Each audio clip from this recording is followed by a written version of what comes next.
trace of her existence. Dr. Otto Hess pulled himself to the end of the tunnel and popped his head up into the last of the breathing gaps as he felt blindly for the release handle that spilled him out into a concrete chamber.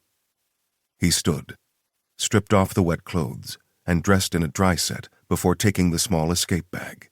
Placing thick-rimmed glasses on his face, he checked the details on the German passport of his alternate identity and set off up the ladder toward the relative freedom above ground. He pulled out the cell phone zipped into the top pouch of his bag and turned it on, waiting for it to come online before placing a call.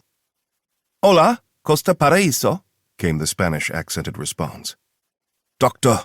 Otto Hess." He pronounced each word with deliberate care and waited. "Voice ID confirmed. Status?" the voice asked, lapsing back into the true accent of the speaker. "I've had to call in the cleaners, I'm afraid," Hess said, his voice raspy and shaking. "I've decided to go on a little vacation while the fumes clear. Where would you recommend at this time of the year?" "Stand by 1 minute. At this time of year, I'd recommend the 11:40 flight from Tuzla International to Stuttgart. One of our travel representatives will meet you both there." "Only one of us will be traveling, I'm afraid," he said, choking down an emotional response to his own declaration. "Confirmed. 1 ticket." The line went dead with a click, and Hess looked around before popping the back off the simple phone and flipping out the SIM card. The SIM went down the first drain, and the phone went down the next, as he sped up and headed for the main road, where he knew there would be at least one cab waiting at the rank to take him the 40 miles to the airport. He didn't glance back once, not even when the 4th fire engine blasted down the approach road with lights and sirens going full tilt, because looking back at the blaze would affect his mindset and make it harder to get out of the country safely. He was on his own, which was usually how he liked it, but he felt the lack of their more military-minded organization members very acutely in that moment. He was a scientist, a medical professional, and an avid researcher. One thing he most definitely was not was a field agent. Chapter 1. This again? More red lights, this time flashing at irregular intervals by design. The shooter stepped through the mock-up of a building made from plywood and construction timber, moving her body and her weapon just like she'd been taught. Elbows tucked in close to her hips, weapon held close to her chest, knees bent.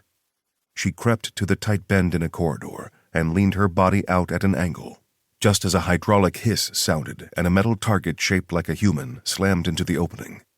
She didn't need to move, didn't need to aim, because she knew the bullets would go where her eyes were looking. They struck true with a metallic ring on the head above the crudely painted monster face, complete with fangs. Another hydraulic hiss, and 3 more metalling tangs sounded as the rounds landed in an upward line from center mass to chin point. She moved across the corridor to clear a small room opposite where the target had appeared as the next 2D monster ambushed her to be struck as before. She hadn't counted her shots accurately, so she did the safest thing and performed a tactical reload of the Glock 41 in her right hand, so it was full for the next encounter. The rest of the corridor was clear, filled with empty rooms left and right that made her progress slow, but the room at the end opened to reveal a red target leaning over a green one with a hand wrapped around the neck. The red target's skull was partially obscured by the green one, which someone had hilariously scrawled a sad face on, so the headshot was out. As she was considering this, another hydraulic hiss to her right sounded and she spun, both arms extended for maximum accuracy and control, to put 4 rounds into that target while advancing, before turning back with a new angle and taking the headshot on the hostage-taker. The red lights cut out to be replaced with white LED strips flickering to life overhead, signaling the end of the training exercise. "Slower than dogshit being carried uphill by a disabled snail," Odell said warmly, belying the harshness of his words with the beaming smile on his bearded face.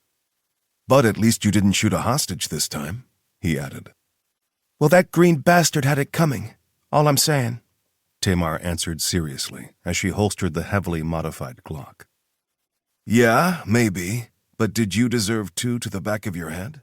he asked her. She frowned at Odell, who responded by jerking.